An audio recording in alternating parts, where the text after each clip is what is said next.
kita sering berpikir bahwa peradaban manusia bergerak lurus ke depan. Dari gua ke desa, dari desa ke kota, dari kota ke teknologi, dari teknologi keluar angkasa. Selalu maju, selalu berkembang.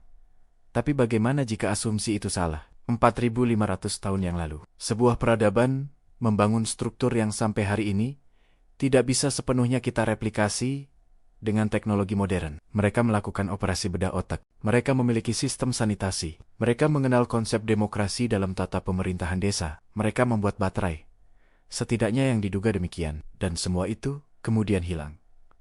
Mari kita mulai dengan yang paling kasat mata. Piramida Agung Giza terdiri dari 2,3 juta blok batu dengan berat rata-rata 2,5 ton per blok. Beberapa blok di ruang dalam beratnya mencapai 70 ton. Untuk membangun bangunan modern sekelas ini, kita butuh kren, bulldozer, truk beton, ribuan insinyur, perangkat lunak desain 3D, dan koordinasi logistik berbulan-bulan. Orang Mesir kuno tidak punya satupun dari itu. Tapi hasil akhirnya, keempat sisi piramida sejajar dengan arah mata angin, Utari Selatan Timur Barat, dengan deviasi hanya 0,05 derajat. Itu lebih presisi dari banyak bangunan modern yang dibangun menggunakan GPS. Dan ini yang benar-benar mengejutkan. Jika kamu membagi keliling dasar piramida dengan 2 kali tingginya, kamu mendapatkan nilai pi hingga 4 desimal. Konstanta matematika yang secara resmi baru ditemukan oleh Archimedes dari Yunani sekitar tahun 250 sebelum Masehi. Piramida sudah menggunakan pi lebih dari 2000 tahun sebelum manusia secara resmi menghitungnya. Kebetulan? Atau mereka tahu sesuatu yang kita tidak tahu? Dan bukan hanya matematika. Celah antar blok batu di lapisan dalam piramida rata-rata kurang dari 0,5 milimeter. Sekecil itu sehingga bahkan selembar kertas tidak bisa diselipkan di antaranya. Untuk mencapai presisi ini di era modern, kita butuh mesin pemotong laser dan toleransi manufaktur tingkat industri penerbangan. Mereka melakukannya dengan tangan di gurun 4.000 tahun yang lalu. Kebanyakan orang tahu Mesir kuno dari piramida dan mumi, tapi sedikit yang tahu bahwa mereka juga adalah pelopor ilmu kedokteran yang pengetahuannya baru disaingi Eropa sekitar 3.000 tahun kemudian. Papirus Edwin Smith adalah dokumen medis tertua yang pernah ditemukan. Di dalamnya, para tabib Mesir kuno mencatat 48 kasus pembedahan secara sistematis, dengan gejala, diagnosis, prognosis, dan rencana perawatan. Formatnya nyaris identik dengan format rekam medis modern, dan mereka bukan sekadar menulis teori. Bukti fisiknya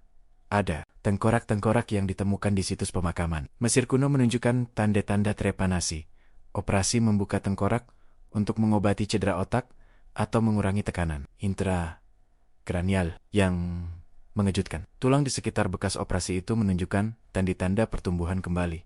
Artinya, pasiennya hidup setelah operasi. Mereka tidak hanya melakukan operasi otak, pasien mereka selamat. Dokter bedah saraf modern membutuhkan gelar spesialis 8 tahun, ruang operasi steril anestesi umum, monitor tekanan darah real-time, dan lampu operasi berteknologi tinggi. Tabib Mesir melakukannya ribuan tahun lebih awal dan berhasil. Selain bedah, mereka juga memiliki Papyrus Ebers, sebuah ensiklopedia medis dari 1550 sebelum Masehi yang mendokumentasikan lebih dari 700 resep pengobatan menggunakan bahan-bahan alami. Bawang putih untuk mengobati infeksi, madu sebagai antiseptik luka, lidah buaya untuk peradangan kulit. Semuanya baru terbukti secara ilmiah modern di abad ke-20.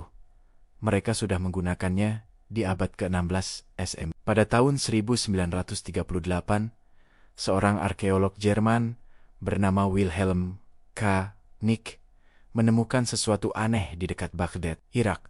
Wilayah yang dulunya adalah bagian dari peradaban kuno timur dekat yang berinteraksi erat dengan Mesir. Ia menemukan toples tanah liat berisi tabung tembaga yang mengelilingi batang besi, persis seperti struktur baterai modern. Ketika para ilmuwan modern membuat replikanya dan mengisinya dengan asam organik, seperti cuka atau jus anggur, replikanya menghasilkan arus listrik kecil, sekitar 1 volt. Pertanyaannya bukan, apakah ini baterai atau bukan?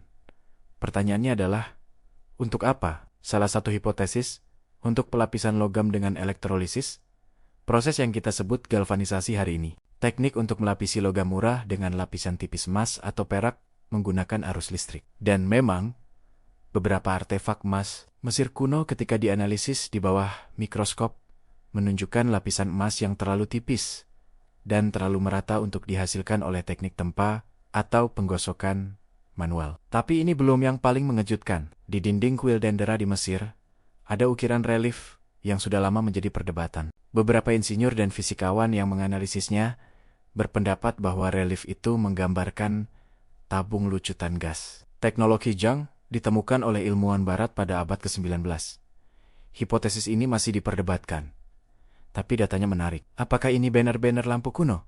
Kita belum tahu pasti. Tapi pertanyaannya tetap mengganggu. Mengapa orang yang tidak mengenal listrik membuat ukiran yang bentuknya sangat spesifik, menyerupai komponen listrik? Dan ini mungkin bagian yang paling menyakitkan dari seluruh diskusi ini. Sebagian besar yang kita tahu tentang Mesir kuno, kita tahu dari sisa-sisa yang selamat. Perpustakaan Alexandria yang dibakar dan dihancurkan berkali-kali sepanjang sejarah antara abad ketiga sebelum Masehi hingga abad ke-7 diperkirakan menyimpan antara 400.000 hingga 700.000 gulungan papirus. Akumulasi pengetahuan dari seluruh dunia kuno selama ratusan tahun yang tersisa sampai hari ini kurang dari 1%.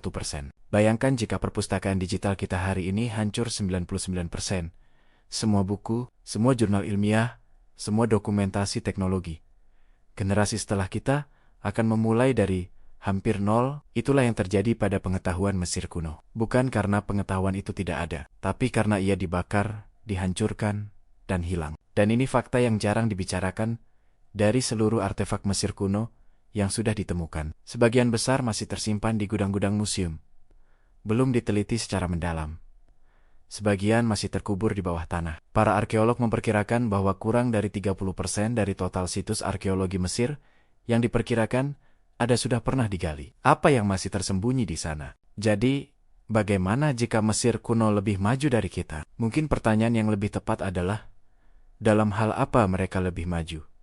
Kita lebih maju dalam kecepatan informasi, dalam komunikasi global, dalam kedokteran darurat dan antibiotik, dalam perjalanan luar angkasa, tapi mereka mungkin lebih maju dalam hal kesabaran, dalam membangun sesuatu yang dirancang untuk bertahan ribuan tahun, dalam memahami alam semesta bukan sebagai sesuatu yang harus ditaklukkan, tapi sebagai sesuatu yang harus diselaraskan. Kita membangun untuk hari ini.